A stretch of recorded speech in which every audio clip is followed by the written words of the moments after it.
आजकाल 70 ते 80% मुलींच्या संसाराचं वाटोळ जर कोणामुळे होत असेल तर ते त्यांच्या आयामुळे होतं महाराज.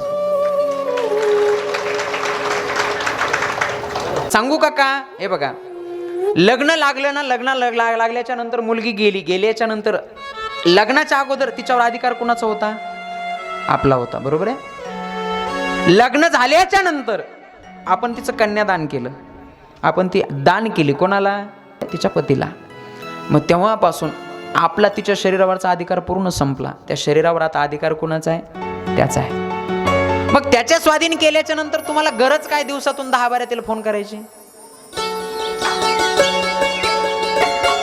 काय गरज आहे? थोडंसं जरी मुलीचं आणि तिच्या पतीचं काही झालं, ती पोरगी तुम्हाला फोन करते आणि ती सांगते, आई असं असं झालं. तुम्ही लगेच म्हणता, त्यानं तुला मारलं, तो तुला वाईट बोलला, शिवी दिली, चल आत्ताच्या आत्ता बॅग भर, मी तुझ्या बापाला न्यायला पाठवते. मोडला महाराज संसार. थोडंसंच भांडण असतंय पण पार टोकाला जाते.